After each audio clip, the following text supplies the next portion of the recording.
I would have expected, Chair, that this question should have been directed to Minister of Lands.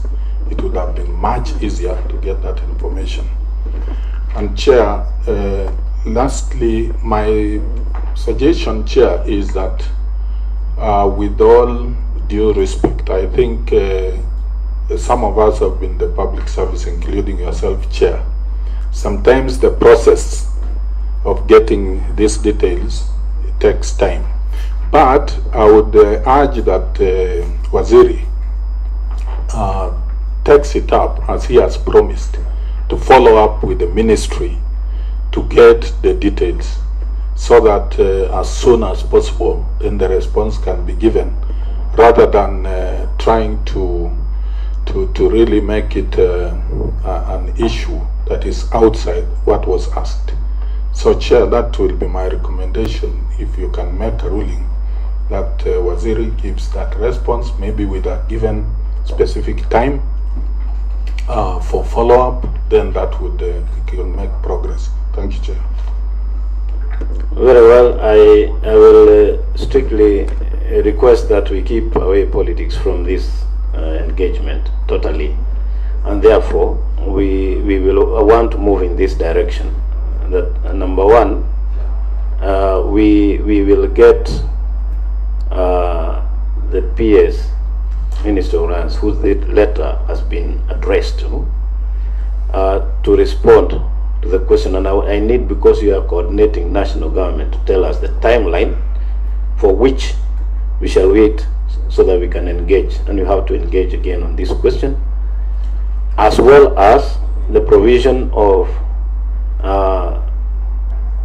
the Hansard, which is referred to by Honorable Sanko. You need to provide that Hansard so that we can see exactly, in light of what the response will be and what the Hansard contains, then we can see how to engage in that meeting that we shall today agree on the date.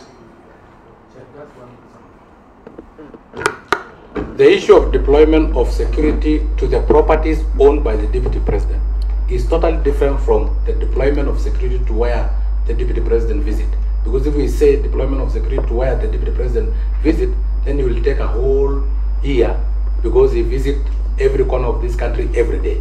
So this one was deployment of security to properties owned by the Deputy President, as claimed by Honorable Dr. Fred Matiang'i.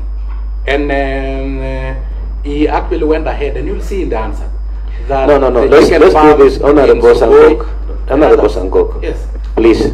But you know, when you lie, that no. You're now using unparliamentary language. Okay. And I allowed it to pass like I didn't hear first time. Thank you. If it is inaccurate, say it's inaccurate. Oh, it is inaccurate. You know, a lie and inaccurate. Yes, but you know, parliamentary language. A committee is sitting, you know, inaccurate. is parliament at work. So instead of saying lying, I say inaccurate. Yes, just to massage. You know, not massage, Honorable Sanko. Oh, inaccurate. It's an issue of parliamentary language. Okay. Then the information is. Last time I heard you say that in the chamber, the speaker was not very happy with you. No, I said it was inaccurate. Let me now probably put it in a parliamentary language. The information is inaccurate because it is not the issue of deployment of security to where the Deputy President visit, but deployment of security to the properties owned by the Deputy President, including his current home, including his Sugoi chicken farm, including the farm that Honorable Dr. Matiang'i claimed that the Deputy President owned in Laikipia, which is 15,000 acres. And since he claimed he knows that it is owned by the Deputy President, I just requested, okay, table the evidence that it is his land, because you have claimed, the Deputy President have claimed, and which not owned. Yes, and which claim you should also be presenting a Hansard report showing us that actually he claimed, because it is one-on-one. He came to report about deployment of security on his own installation where Deputy President has interest, probably owned or leased. I heard him say that just now. So what we need to do is get the actual written answer, get the Hansard, and then get the response from Ministry of Lands, and then we engage with facts on the table. Thank you. I will wait for the answer, but this one is not satisfactory because I've really come 7 times. You know, the first question it was 5 times. And the issue of time also, I said we shall also revisit that time. Yes. From our secretariat, if it is 7, it will be 7. It will not be less. Do you remember what we shall have it to put it on record. Recently? Yes. Yes, and then so that we make progress, we will need you to undertake in terms of timeline. When are you able to respond to this together with the PS?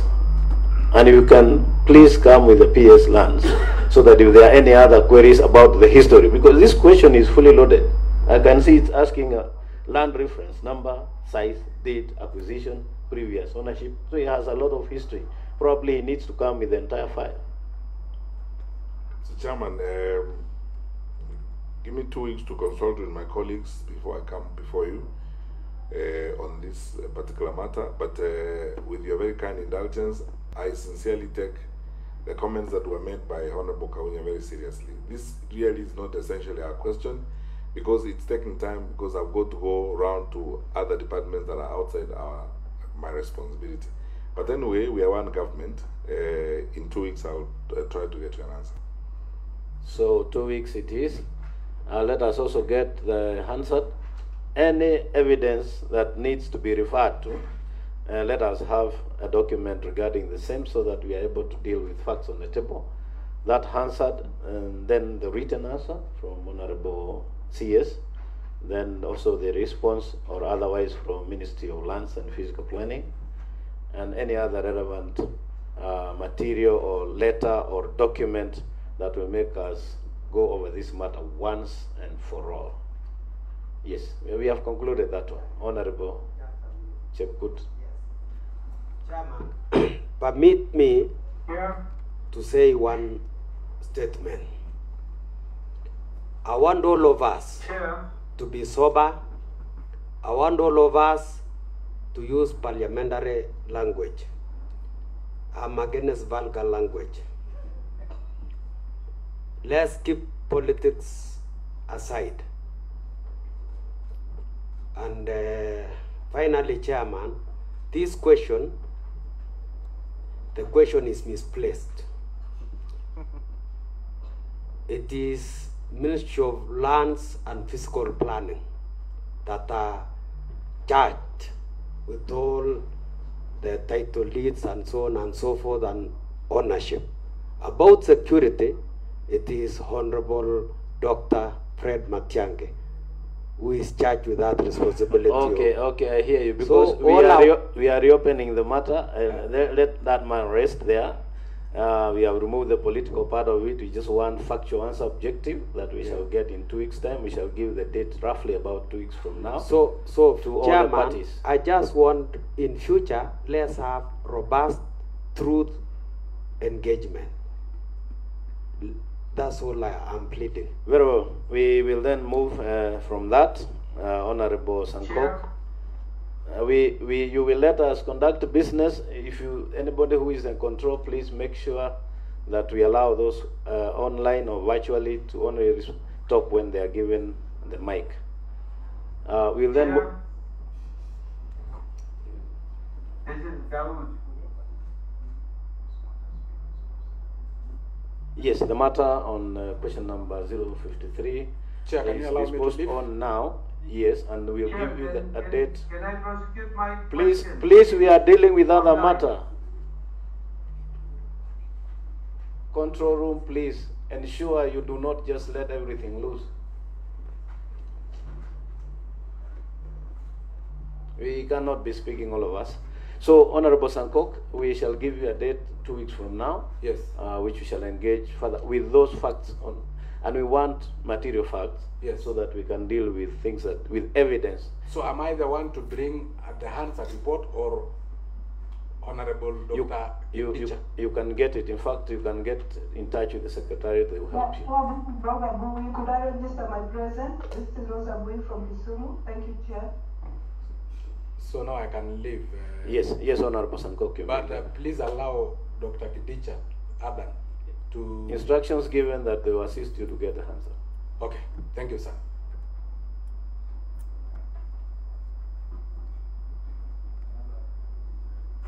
Chair, Honorable Dawood.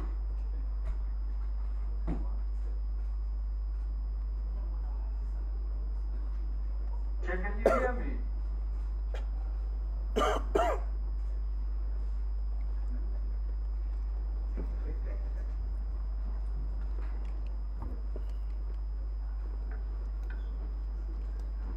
Have you muted that? Can you hear me? You will either need to mute or get out. You commit. You have to quit. You have to quit that meeting or you mute, please. And that needs to be done. Otherwise, we waste time listening to people who are not invited to speak. We will go to question number 074, which is by Honorable Geoffrey Otsotsi, and I'll ask Honorable Otsotsi to please proceed and ask the question as it is. Thank you, Chair, and thank you, Honorable CS. My question is question number 074 of 2020, directed to the Cabinet Secretary for Interior and Coordination of National Government, and it reads, could the Cabinet Secretary explain the status of investigation into a complaint raised by Trusted Media Group against Safaricom Limited for theft of copyright arising out of a tender floated by Safaricom Limited in 2016 for the provision of creative and digital services, launched with the Director of Criminal Investigation, DCI, via inquiry number 14 of 2021. Roman 2. Could the Cabinet Secretary further explain why DCI is unable to enforce its own summons against Safaricom Limited as contained in its letters dated 29th June 2021 and 15th July 2021? Roman 3. Could the Cabinet Secretary provide details of all the complaints filed with the police against Safaricom Limited regarding theft of copyrights, intellectual property rights, and other complaints? Lastly, Roman 4. What specific steps is the Ministry taking to ensure that large corporations, in particular Safaricom Limited, comply with the existing laws and the ethical standards? Thank you, Chair. Yes, Honorable CS, if you can respond. Thank you, Mr. Chairman, and thank you, Honorable Sosi, for the question. There are 3 points to be made on this question, not in form of answer, Mr. Chairman. This is one of the questions where I would have liked actually to ask the indulgence of the committee to speak to the committee in camera because of the sensitivities involved in this. Number one, this is an ongoing investigation by the DCI. The number of people who have to be interviewed and record statements and the extent of the investigation is expansive and ongoing. To comment on an ongoing investigation in an open manner such as we are doing, quite frankly, is to be prejudicial to the whole process of investigation. Secondly, when you look at the institution that's involved and the implication of discussing, for example, Safaricom and its role and place in this economy, to discuss dimensions involving Safaricom in an open manner in this situation is also, again, prejudicial, not just to Safaricom as an institution, but to the place of that institution in the economy.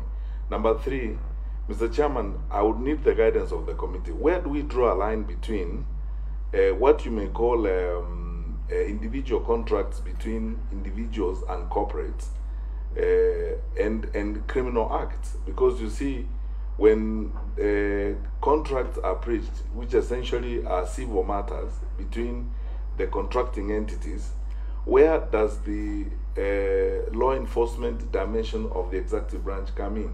Because civil contracts or commercial contracts that assume a civil nature are such that we cannot necessarily step in unless we are invited by dint of criminality having been established.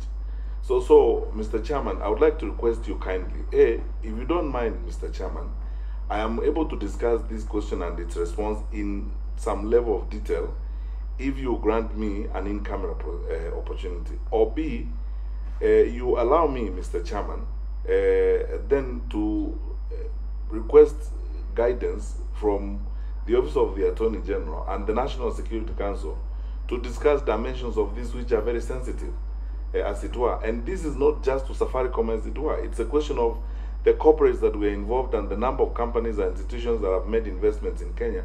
If they get into a problem as a result of commercial contracts or contracts of a civil nature, if we go open and discuss each contract and dimensions of it and so on, I think as a public servant and you as the people's representatives, we have to be conscious of the implications of this in the long run.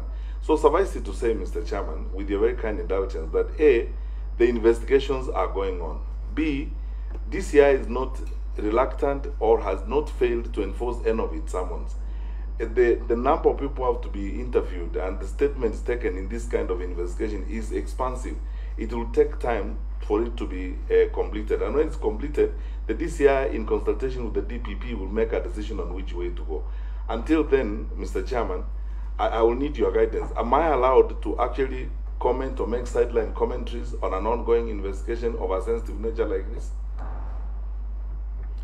Now, three things arise. One, the fact that this investigation from DCI, which the question is speaking to, in terms of what is the status and which DCI rightfully falls under your docket, and that gives it then live in terms of being before this committee.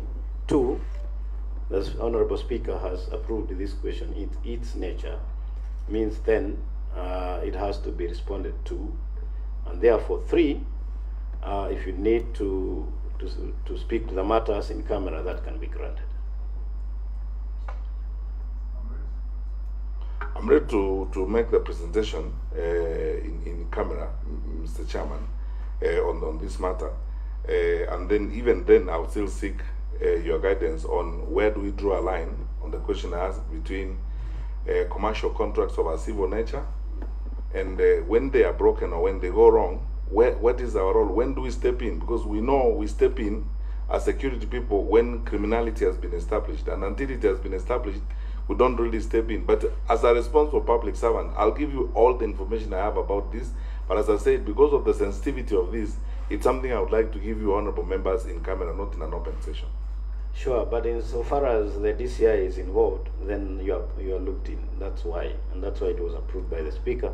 We'll allow you to give us brief in camera, so we'll pen that matter, Honorable Tsotsi, so that we can proceed with the rest of the issues that we can be addressed in public. Then after that, we'll ask members of the press later to leave so that we can get an insight into that question. So we'll then proceed, Honorable CS, to the next one, which is question 079 by Honorable Atandi, and I have information that the Honorable Oko Kaunya has been asked to ask this question on behalf of Honorable Atandi.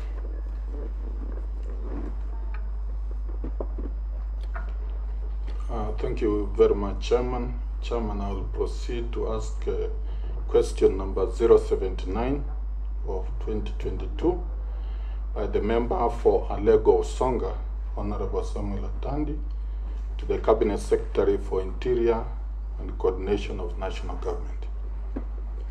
Roman 1, could the Cabinet Secretary explain the causes of increased insecurity in Siaya Town, Siaya County, and its environs that has seen numerous cases of breakages in shops and homes, theft of properties, murder of MS Monica Nyango Oyodi on the night of 11th February 2022 at the Pandi Estate in Siaya Town, and the shooting of a 15-year-old girl on 22nd February 2022 at Ngia Market. Roman 2, could the Cabinet Secretary state whether any investigations have been carried out into these cases of insecurity, and if so, what is the status of the investigations, and have any culprits been apprehended? Roman 3, what measures has the ministry, particularly the security personnel in Siaya County, put in place to curb the insecurity in the said area? Thank you, Chair. Honorable CS. Thank you, Mr. Chairman, and thank you, Honorable Kaunya.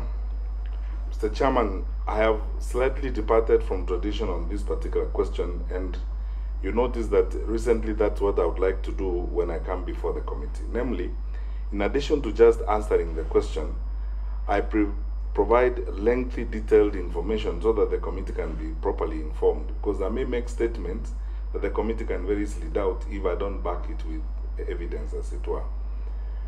It is true that there have been cases of insecurity generally in Siaya, but it is not true that the cases have increased. If you look at the addendum to the question I provided, I have gone to great lengths, Mr. Chairman, to document the reports we have of cases of insecurity in Siaya over a period of time. What you notice immediately is a very steady decline in the number of cases reported in Siaya over a period of time. When you look at the cases that were reported from the year 2020, in fact, I've started in 2019, 2020, 2021, and up to now, the number of cases we have. You can see cumulatively a very steady decline of the number of cases of insecurity that have been reported in Siaya across the board. So it isn't actually factual to say that there has been an increase in the cases of insecurity. The murder case that is reported here is one in many. If you look at what we used to deal with in the past, and I want to report to the committee, Mr. Chairman, that the case of the murder of Monica Anyango Woyodi is going on, and the investigations are at an advanced stage. The DCI has collected very useful information. They are doing forensic analysis of the evidence they have. They think they are within a shooting distance of the possible culprits in this particular matter. I would not like to go beyond there. The cases that have been raised by the Honourable Member of Parliament, I have explained what the investigations have been done and what the investigations have shown. We have areas where we have people who are undergoing prosecution. Mr. Chairman, you will notice in my answer that I have meticulously documented each one of these cases and each one of the reports that have been received by the police and the actions that have been taken in this respect. Suffice it to say, Mr. Chairman, that over a period of time, because of the changes we have had to carry out, we have increased security personnel in Siaya. We have supported the patrol of the police in Siaya, and also encouraged our provincial administration or national government administration colleagues to hold regular public sensitization engagements or barasas, as it were, where we involve civil society, opinion leaders. We have increased our engagement with community leaders in Siaya, and as it were, we have even introduced a hotline at the sub-county police headquarters, which we have provided to members of the public, 0783356123, and through these reports are being made every so often to the police. And I can confirm to the committee, Mr. Chairman, without a doubt, that the cases of insecurity have drastically reduced. We are determined to reduce them even further, and with increased and additional resources that we'll put in during this and the next financial year, the cases of insecurity in Siaya will continue to go down as it were. I submit respectively. Thank you, Honorable CS. We will give the first chance of supplementary question to Honorable Kaunya.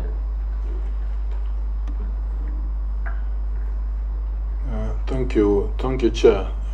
Chair, I think the response I will hand over to the member, and I see it's fairly elaborate. Chair, thanks. Anybody else who is interested in that matter? Okay, I want to thank you, Honorable CS, for that answer, including the annexed report on the crime prevalence rate per year, which indeed speaks to the fact that it's going down steadily. So that is concluded, and therefore we'll move to the next business.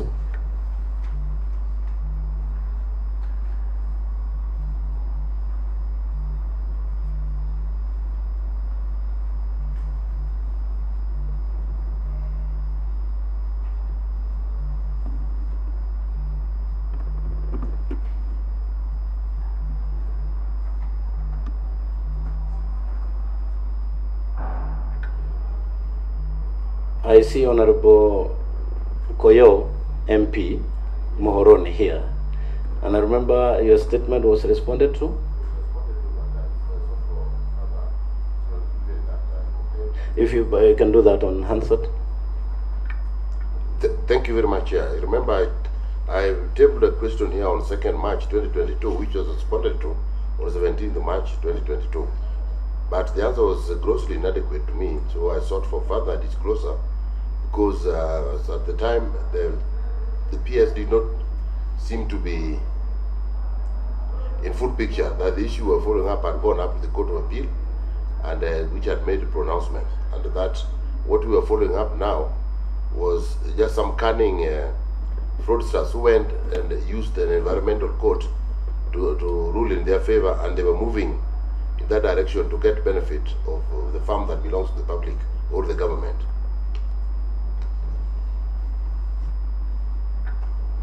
All right, this was a request for statement. For statement.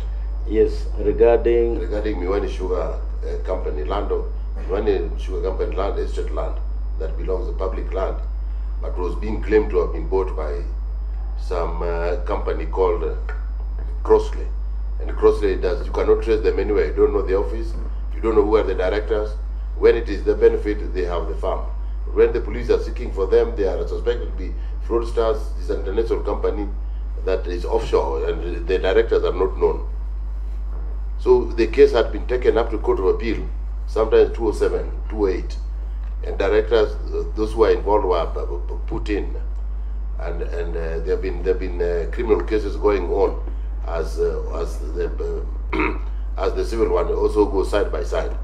But sometimes recently they went through an environmental court and got an order saying that the land is theirs, and without serving the receiver managers with ample notice, they came to seize the land and belongings of Miwani Sugar Estate. And the public, from my cause, reacted, and this caused mayhem. I think nearly 10 people were killed.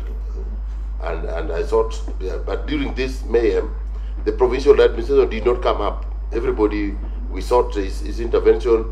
My DCC was nowhere to be seen. The county commissioner was in Nairobi.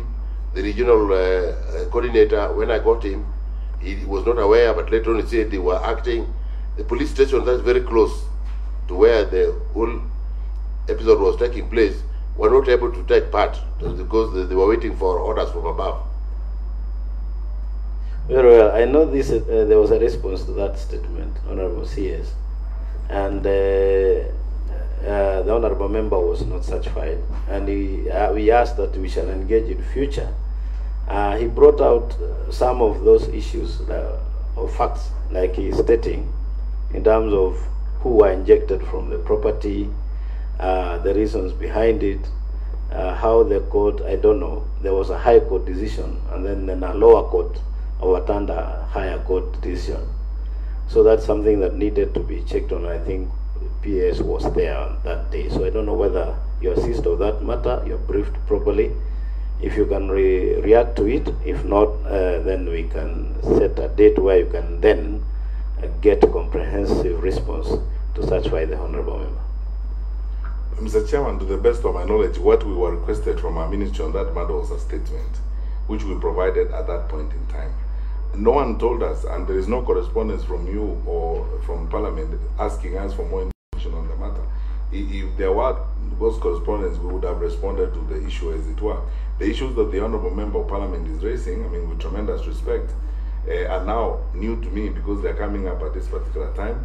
The only point I can make at this point is that, Mr. Chairman, we dealt with the issue of Miwani as a security issue before ourselves at the ministry, and I think we stemmed the crisis that was there. Police are investigating such dimensions leading to the death of some people who died in that particular episode. That's all I can say at the moment. If clarification is sought in a formal way, as always, Mr. Chairman, we are dutiful enough to give whatever information will be required to give.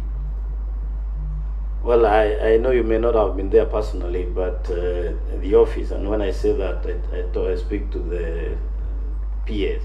The PS was there. It was an undertaking that you would get more information in regard to the issue of court case and how those I don't know whether there are 10 or people were killed. You know, he's saying 10, but we needed facts. So I think what we will do going forward, since there was an undertaking and it was not, that information was not contained in the letter, probably you're not prepared, we will then put it in terms of what he asked from the Hansard, because it was on Hansard, and then in our next engagement you can come with the responses to those. No problem, Mr. Chairman. I'm looking through the letter and trying to figure out whether there is anything I've Yes, I've seen that. And it's not in there. That is why I said we need to give you some time so that we can bring up the issues that were raised, and then you can prepare when we're meeting next. Much obliged, Mr. Chairman. Yeah. So, Honorable Koyo, Thank you. You will let the Secretary do that for you. Please. Thank you.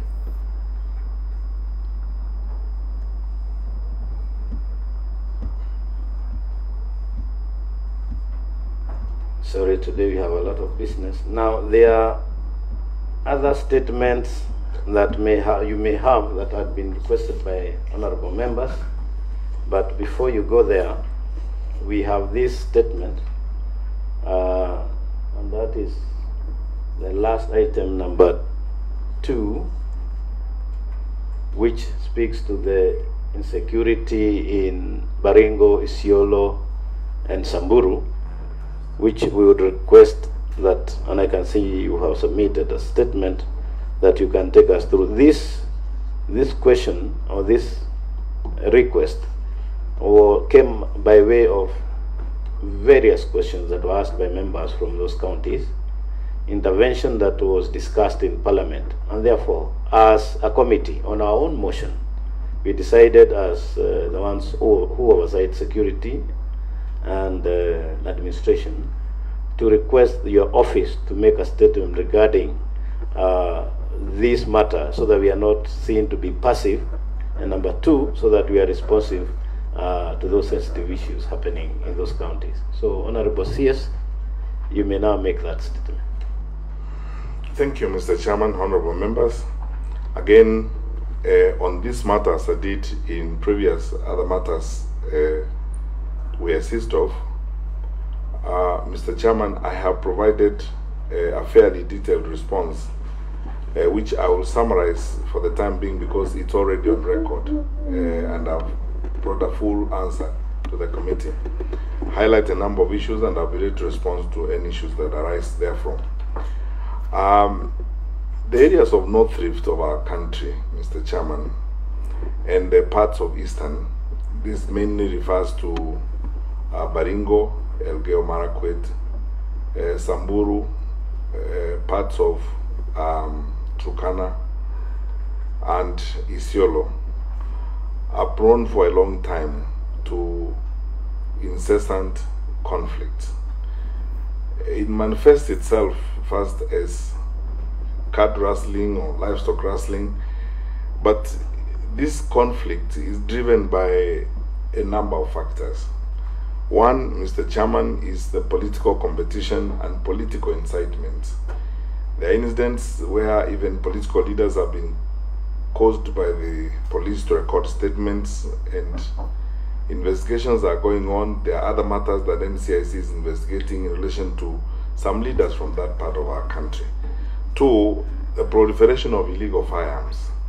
Because of our porous border with South Sudan, and sometimes we suspect even from Somalia, the movement of small arms in this area has been rampant over a period of time.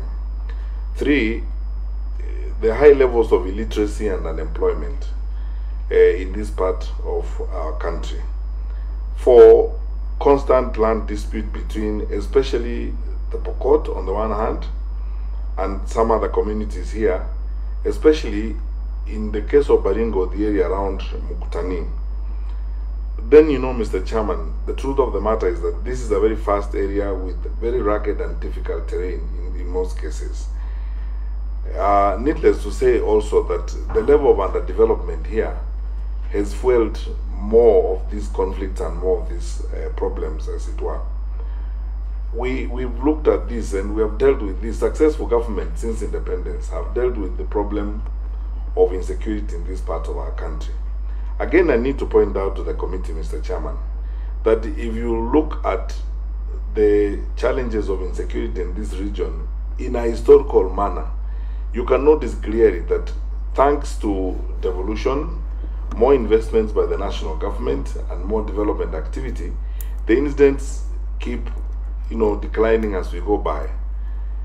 The challenges we are having right now in Laikipia, which I'm going to talk about shortly, have also been brought about by the drought and the conflict and struggle for natural resources. Livestock farmers from some parts of the North Rift move into Laikipia, especially the Laikipia Nature Conservancy, because there's pasture there, and because the owners of Laikipia Nature Conservancy have done dams and water ponds and so on, and the livestock therefore can get water, can get pasture in some of these areas.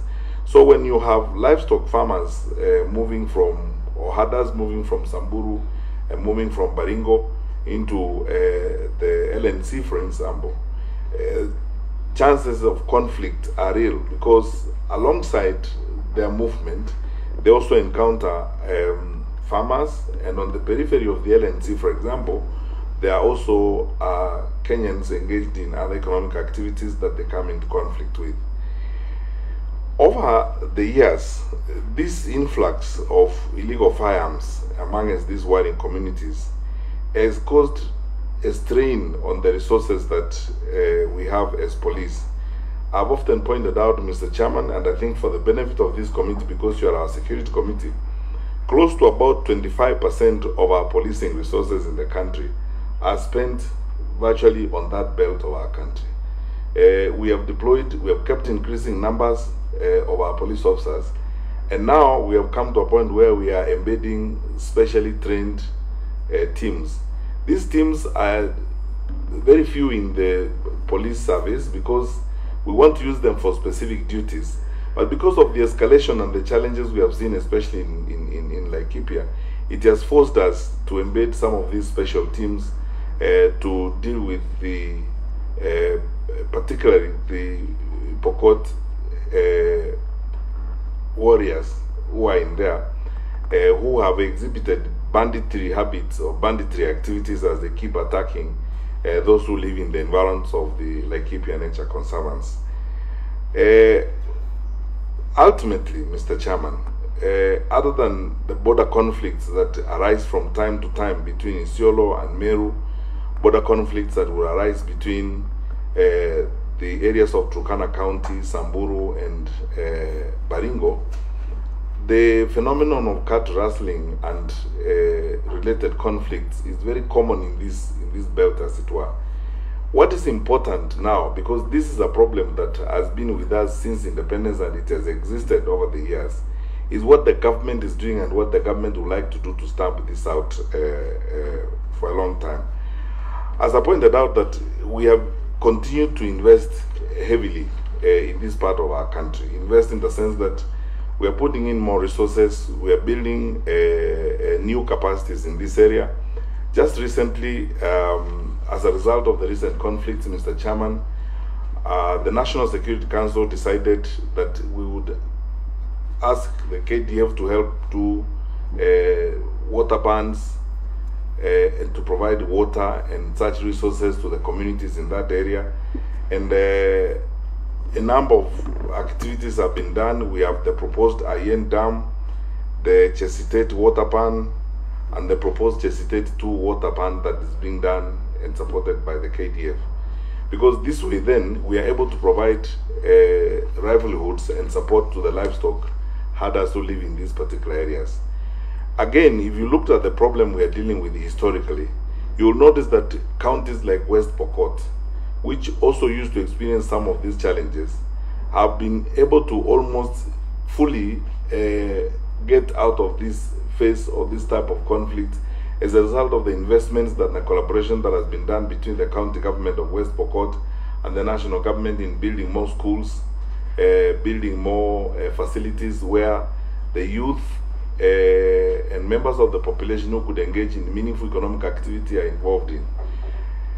We hope that as we go forward, what will help this place is not more soldiers or more police officers and more equipment.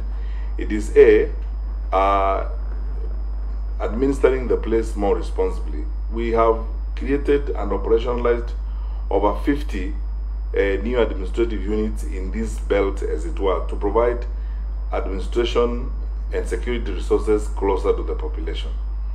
We have put in additional resources in terms of security personnel. Mr. Chairman, may it please the committee to note that all the candidates who were registered to sit for KCP this year sat for KCP, and they all received their results in this area thanks to the work that the security teams have been doing in this particular area. We continue to face the challenge of laxity in surrendering firearms by the local populations, but we've worked on a new program of providing the National Police Service reservists whom we embed within the communities to be able to work with the communities and provide security, more security to the communities, as it were.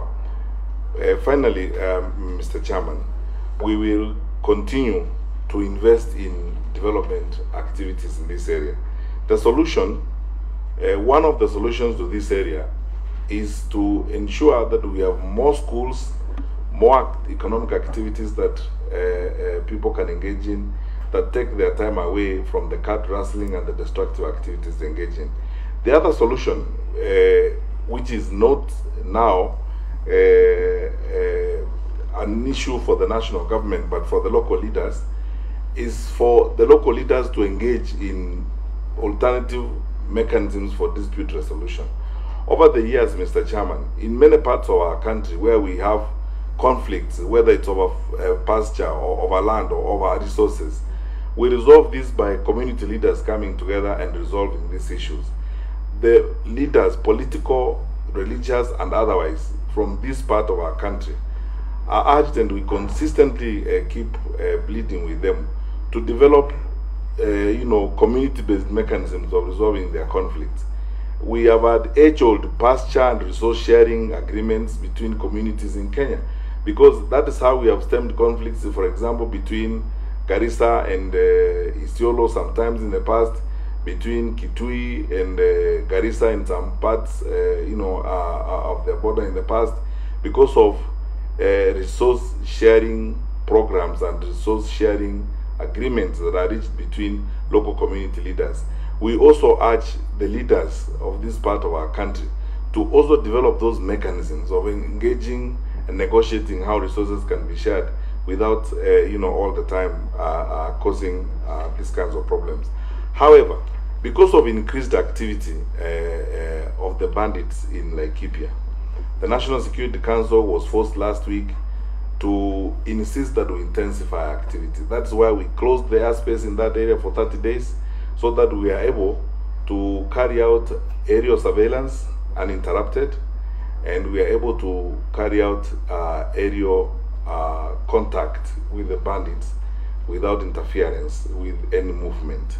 And that will stay in place for 30 days. The report I have from our commanders is that we are making very good progress in that respect, and we believe that by the end of the 30 days, we will have sorted out the problem in that part of our country. But I would like to assure you, Mr. Chairman, and the committee, that we are very, very committed to ensuring that we have a peaceful transition, that the electoral cycle is not interrupted, that we have peaceful elections, no one is evicted from their place, and that those of our citizens who are engaged in livestock farming, who sometimes get into problems because of the drought and so on, we are trying to assist them by building these dams, building these ponds, and so on. We hope the county governments affected in these particular areas could also work with us to try and develop this infrastructure. Finally, the government is engaged right now intensely with the two development partners to do a key security infrastructure, that is the Nanyuki Rumuruti road, that will open up that place and provide additional infrastructure for our own security operations, and that will enable the inhabitants of that place live much more peacefully and transact very easily. Mr. Chairman, I respectfully submit. Thank you, Honorable CS. It's very important for you to make that statement going by the apprehension that people have and what you have seen, the activities that have not been very pleasing in that area. But critically, it's important to note that you have confirmed that all students did their exams, albeit in difficult situation, but they did. That is something worth an effort, worth recognizing. But at the same time, we wonder if there are people who are bringing in illegal arms. Why are you not able to seal at the border point where previously it has been presented here that they are coming from the porous borders? Why are you not able to seal from that point so that we don't have them? So that then you are able to flush out to those using within, and then probably you can work at minimizing those ones that are in the hands of those bandits. Mr. Chairman, the fact of the matter, which I think all of us need to live with, is that part of our problem is where we are located right now. I mean, look at our neighborhood. We have porous borders with Somalia. We have a porous border with South Sudan. DRC military activity has been going on in that part of our continent for a long time, and it's possible that there is a movement of people. The truth of the matter is this: however hard we try to police these borders, it's like when we are fighting contraband goods across the country. We do our best using formal crossing points, and we monitor these formal crossing points. But these thugs also find panya routes through which they cross into the country with these small arms, as it were. The truth of the matter, Mr. Chairman, is that when you look at historically, if you take the data, and I can put up a graph and show you, over a period of time, because of collaboration with neighboring governments, because of the surveillance systems we have created, even that movement has actually declined significantly. But it has not declined to zero because of the insecurity going on across the border, as it were. So when the Toposa, for example, from South Sudan on the other side cross over, sometimes they cross over with small arms, and some of these arms end up in the hands of wrong people, as it were. I promise you, Mr. Chairman and honorable members, we are doing the very best we can on this matter. I know we will succeed because I can see the trends and how we are moving on. It's been a tough exercise, and it's not going to end in a day or two or even in a month. But when you look at where we were 4 or 5 years ago and where we are today, honestly speaking, we have made tremendous progress. And now we have even greater collaboration, for example, with the government of Uganda on this matter. That's why I'm very optimistic myself, that if we're going to have a challenge, it's now going to remain singularly on the border between us and Southern Sudan, because our collaboration with the government of Uganda is making it much easier. Interactions between the Karamoja on the other side of the border and the Turkana on this side of the border, it's even much more peaceful. We are even negotiating, we have recently negotiated resource sharing programs where our livestock farmers can actually get water on the other side of the border if it's too dry on our side of the border, and that has worked very well. I agree with you, it can frustrate sometimes, but we can see a decline in this.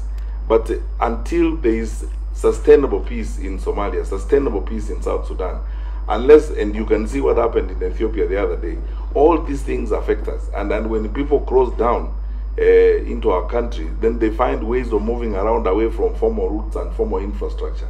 They carry small arms with them. And we've tried to mob this. We will be even more helped if the communities themselves and the leaders spoke one language with us. In areas where we have succeeded, for example in West Pokot, it is because the local leadership and ourselves have been speaking the same language.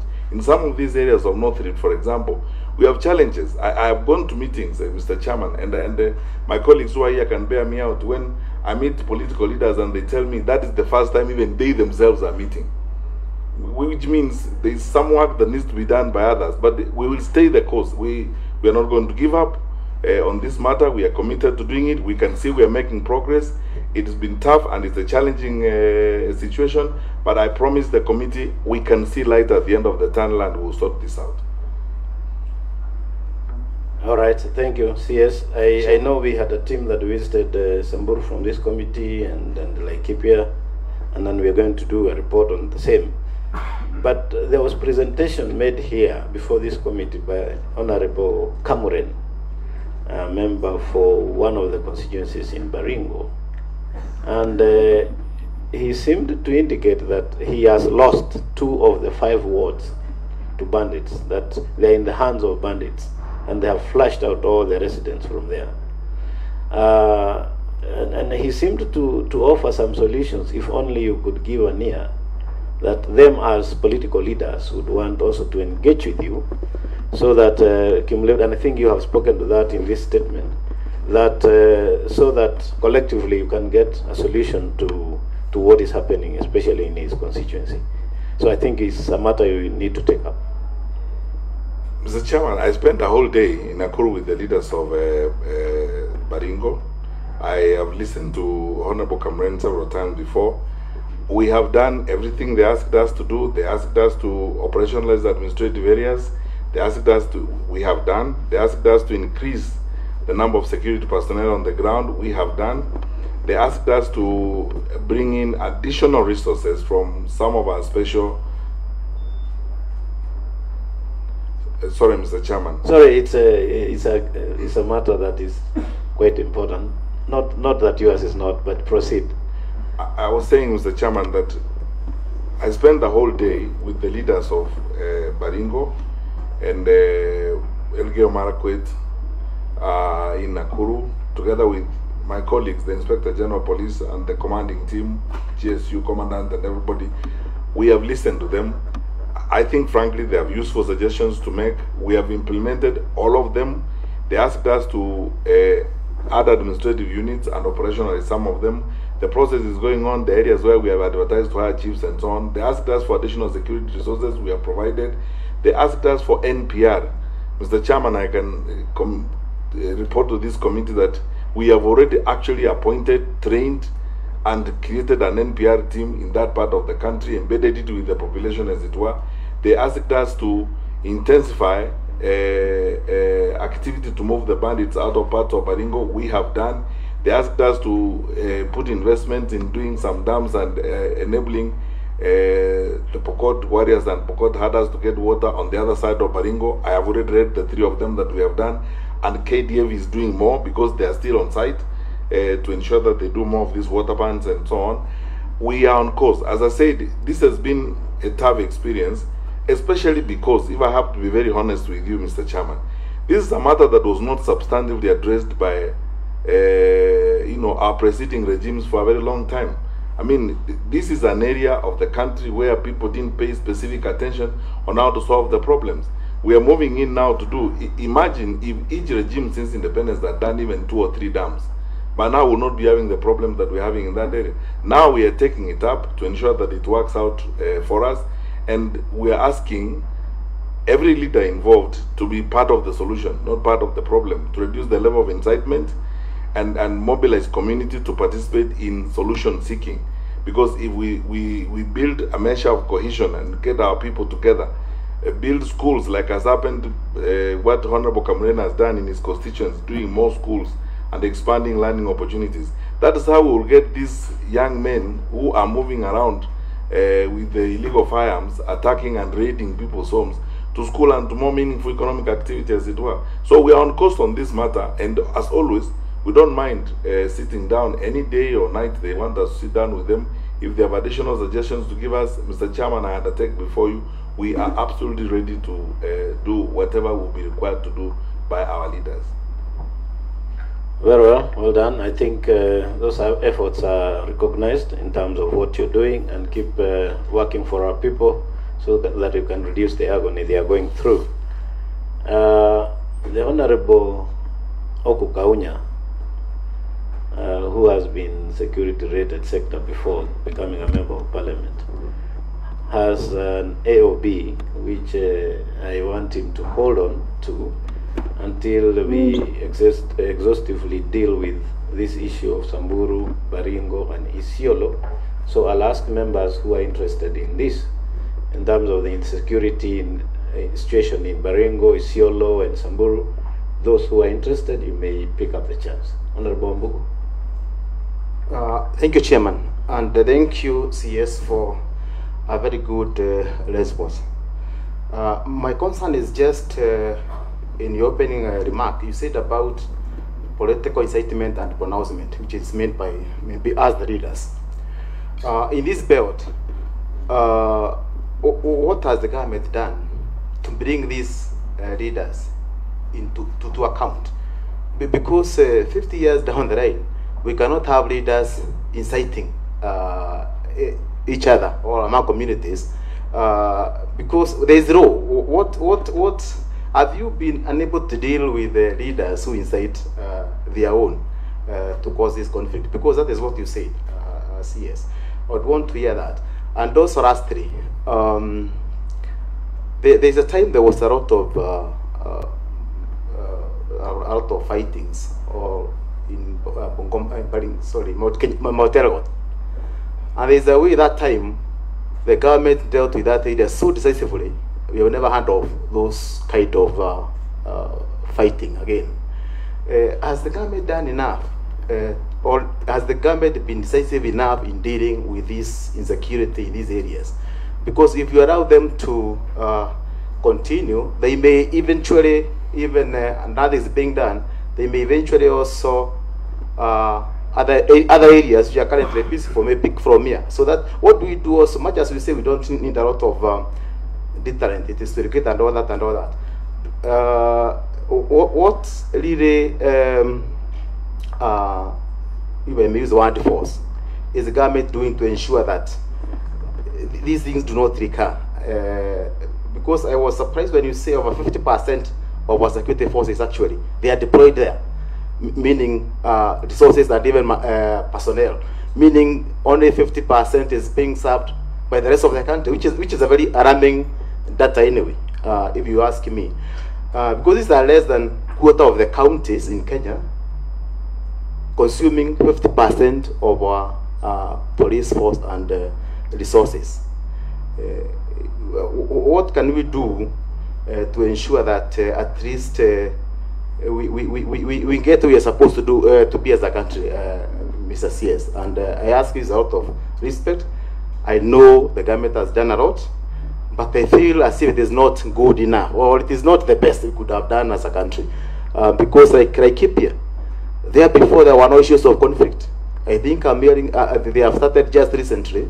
It was not as bad as other areas, but now you can see where Laikipia is going. If we don't tame it, from Laikipia maybe we come to New Kenya and all that. Thank you. Okay. Honorable CS, that including the AOB, it should take us no more than 5 minutes. So if you can briefly respond, and if there's any need to engage further, we can always invite you. Mr. Chairman, I need to correct something, because you know the media is here and statistics is very important. I said we are spending 25% of our general policing resources, not 50%. 25% of our general policing resources. Now the question is, are there cases where have we been unable to deal with incitement? No, Mr. Chairman, honorable members, we have cases in court, ongoing cases in court where we have leaders that we have actually taken to court because of this. The matters going on in court, leaders that we have had arrested and they are going through the court process, and that a decision will be made not by us but by the court. Our colleagues at the NCIC have been working very hard on this matter and they are going on. So there are cases of incitement that we are prosecuting. We are not unable to deal with this, but we wish we didn't have to do this, or we wish they would be sorted out even at community levels without us having to arrest a member of parliament, because some of those cases actually involve members of parliament as it were. Secondly, have we done enough? Honorable members, Mr. Chairman, we've done enough. You know, in every conflict, we have to look at the character of the conflict. The character of the conflict we were dealing with in Mount Elgon was different from the character of the conflict we are dealing with in North Rift. We believe actually that the solution to the character of the conflict we have in North Rift is a development solution. That is what will deal with us. What we are dealing with is not hardcore, driven crime, because even at the National Security Council, I went to the council the other day to seek to list the various Pokot warrior teams as outlawed organizations like MRC and so on. But we reviewed the matter at the council. The council could not make that decision because these are citizens of our country. What they're engaged in is they have taken cat rustling and livestock raids too far, as it were, and it has been made easier because they can access small arms that are flowing through, some of our porous borders. It is not the hardcore criminality that we are dealing with, like we're dealing with Mount Elgon of rape and plunder and so on and so forth. So even when we adopt those tactics, we have to look at the sustainable method. Secondly, this is in the middle of our country, almost, the population that we are dealing with is almost at the center of our country.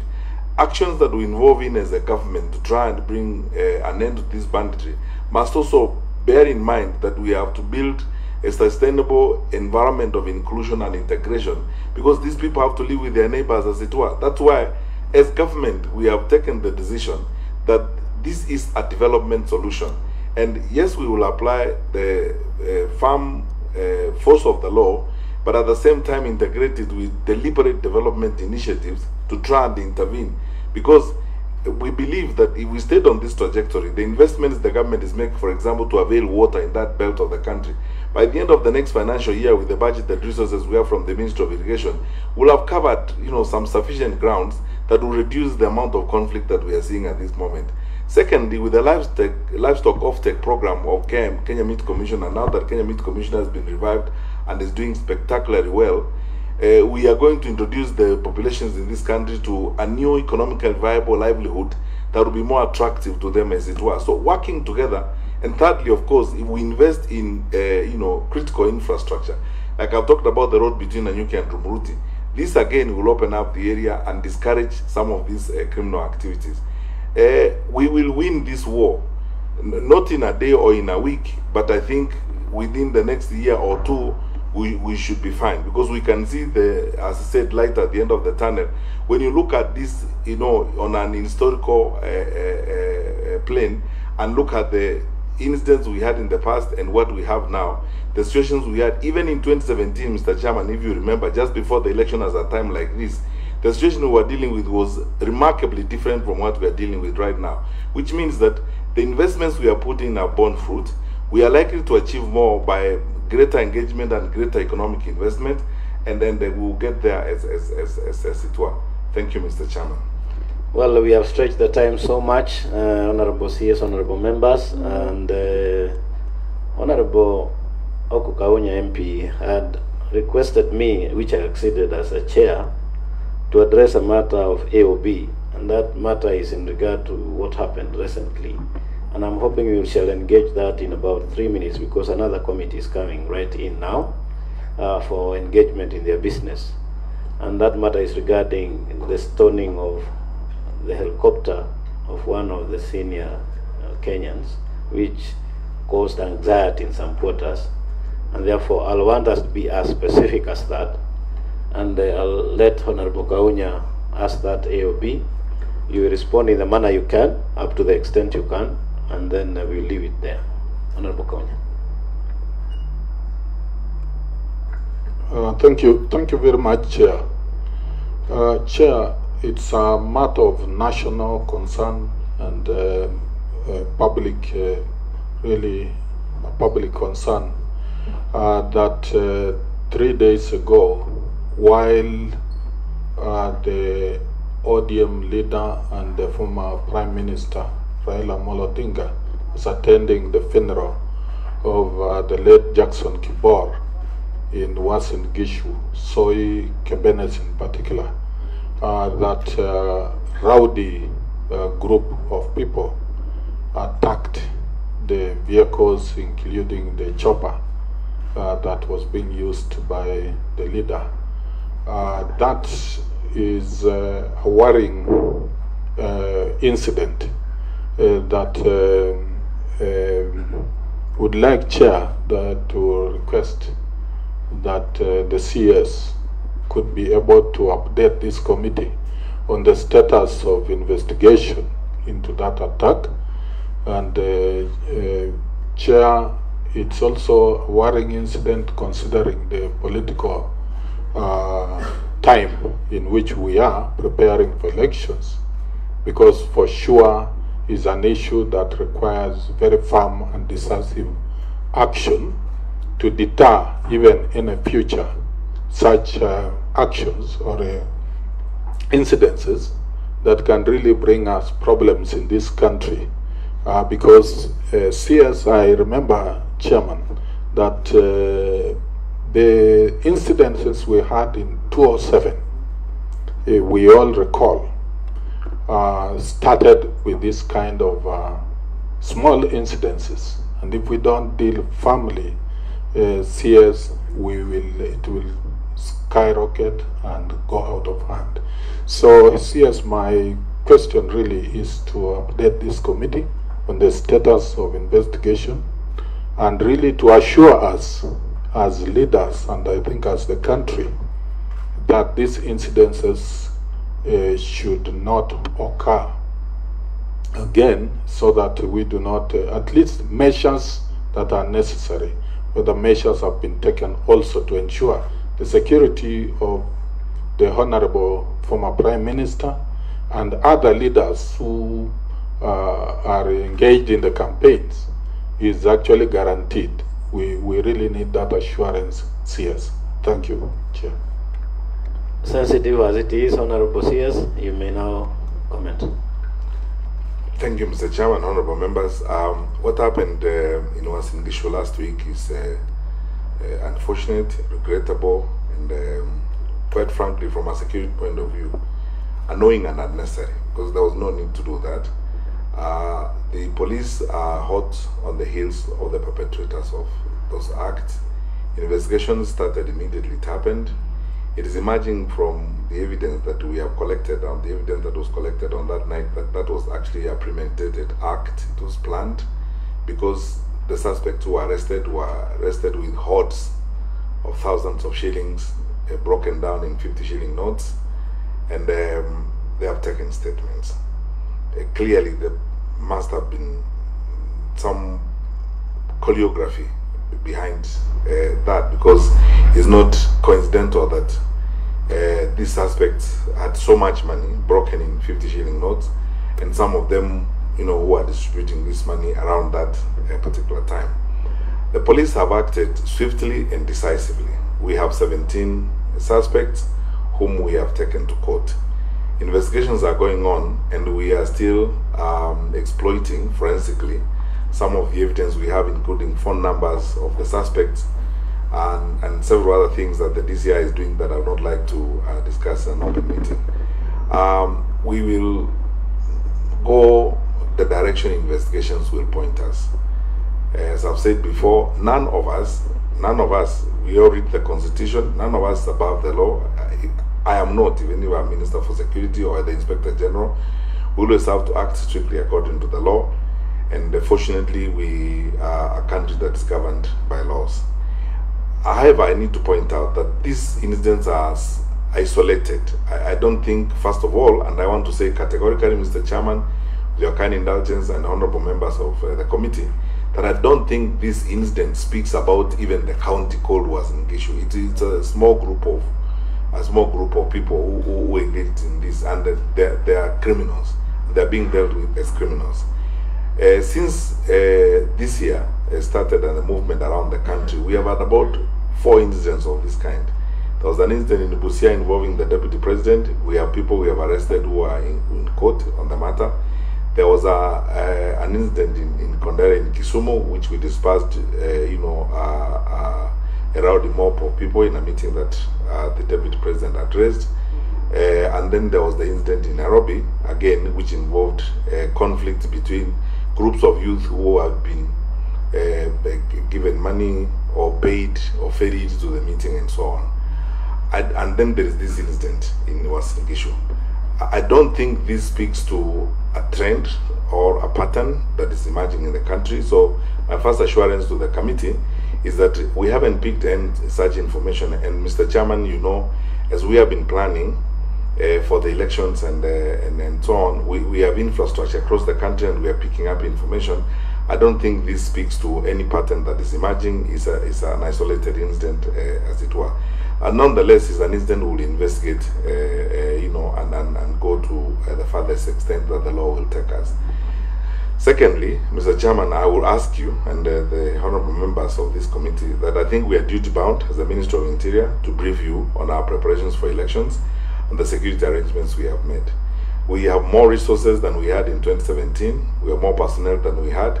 Our police population ratios have significantly reduced. We are prepared, we are sufficiently resourced to support the conduct of the general elections. I, however, must hasten to add that the conduct of elections is not our responsibility, it's the responsibility of the IBC. We will support the IBC to ensure that they conduct the elections. Where we'll be called upon to provide services, we will provide services. Finally, it's a point I need to say, which is, it may appear necessarily sensitive, but it's good that I be very sincere with you as a public servant. The greatest danger and challenge we face as a country during this electoral cycle, more than ever before, is the phenomenon of voter bribery and the renting of crowds and so on. You know, there's a feature that is emerging in the country, and we have traced it across the country, where politicians are spending money to pay youths, move huge groups of people, ferry others at night and so on. Sometimes I don't know whether people accurately estimate the dangers that are involved in this. When you move people from one part of the country to another part of the country, they're traveling at night, some of them are traveling on matatus and so on and so forth, so that you can swell your numbers in a particular place. This phenomenon of renting crowds, you know, trying to posture for popularity, or what you may call pretended populism, is what is actually going to hurt us, as it were. In 3 of those incidents I outlined earlier, it was a case where groups of people who had been given money clashed. Because you see, if you come to my area and I have an opponent there, I will mobilize, and my opponent is also mobilizing for you. And if we are mobilizing in opposite directions and we don't have the opportunity to give our various groups a similar brief, they will fight. And that's why I said earlier that police cannot be expected to mediate bribery contracts, because if I bribe people and you also bribe people, it's not upon the police now to figure out who was bribed how and who should behave how. That is the job of those who have bribed them and brought them. So the danger we face this year, and it's good that I say this very openly and sincerely to you as the committee in charge of security, what we have picked up that is going to be a danger in this year's campaign process and elections is voter bribery and the renting of groups of people, young groups of people and so on, who are being paid money, whether they are border ferried from one end to another end. That is going to become a problem. And if it doesn't stop as you move along towards the elections, because every group will be mobilizing and every group will be renting their own, you know, motorcycles and their own border people, the clashes will intensify. So it's upon us as leaders to decide how we are going to conduct ourselves, because all those things we are seeing, like what we saw in Western Gishu, it's indisputable. All those fellows who were arrested, they had money. Who would have, how can it be coincidental that you are carrying thousands of shillings broken in 50 shilling notes? You must have planned for it. Thank you, Mr. Chairman. All right, okay. Thank you, CS, for that brief. If we need any further engagement on that, we shall let you know. But we are also very, very hopeful that you are not going to have sacred cows that are not going to face the full force of the law, because it's very important. It gets to a level sometimes that you find you let some people go loose with whatever crime they have committed. This time around, even us as politicians, we have the goodwill. We do not want our country to break down. So do your work. We shall give you the support. I will accord you the support that is necessary so that we achieve peace during and even after elections. And finally, if there are people who are moving crowds and renting, you have the system, you have the equipment. Call them out for who they are so that we know in time. That is very, very important, so that you can create confidence in our nation, and also people know that they are safe even as we go to the elections. So we will leave it there because there's another committee coming in. I know members want to engage you, Honorable CS. Every time you come, you have a wealth of knowledge which they want you to share, and in fact, of course, information. But allow me, members, to say this, that we shall invite the CS, especially so, to give us in-depth details of preparation for elections and how you'll support IEBC, which you haven't told us, and which you are volunteering that you're able to share with us.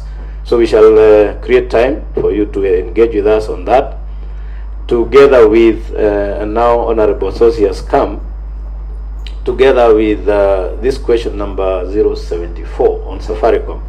As much as you say it may hurt some of the entities, there is a level of information that you can share with us. And because we are obligated by the House to give response, and we must, you can as well share with us any confidential report regarding the same to the depth that you think doesn't hurt any one of those entities. And in our next engagement then, we shall engage in camera over the same, so that you can give us any other smaller details that we may require after we receive that report. And I think that we do now, for now, Honorable Sosi, because you went out, not that you disappeared, but also that there's another committee that's coming in, and I have spoken to what needs to be done about your question in terms of a confidential report, and then we'll, next engagement with the CS, we will engage in camera. Thank you. Yes. And there are people waiting to get in, Honorable Chair, sorry, I had stepped out because we had a House Business Committee meeting and they needed a quorum. I have heard the CS and I think I'm okay with the request, save for the fact that he mentioned that the investigations are ongoing. But from the information I have, yes, the investigations are ongoing, but the individuals from Safaricom were summoned to appear before DCI, and they haven't appeared. And I wonder how the investigations are still ongoing when they have not appeared. So I just wanted the committee to note that. We have noted, well noted, it may be or not in that confidential report, but definitely it will come out when we do in-camera engagement with the CS, and I want to believe you also be there. So with that, members, I want to thank you very much, CS, for availing yourself to tackle matters before us. If in case you have any statement that may have been asked by members and you have it, you haven't read, it's good enough to table it. I'll read them in the chamber later on, today or tomorrow, and then going forward. In terms of the next engagement, we shall let you know by notice through a letter, including details of what we require you to prepare on before you come before the committee. Members, thank you very much.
Lakini kwa sasa bado queues zinaendelea. Asante sana. Before I come back to you, Spirit, there's another farmer here as well who can tell us about the same situation. What's your name, and then how has it affected your farming activities? My name is Nicholas Miner from Tarakwa Farms and Estates. Farming has been extremely challenging to us. We prepared our fields. We were in the final stages of planting. And as my colleague here has mentioned, farming has many processes, and all these requires fuel. Now, it's been 4 days. We've not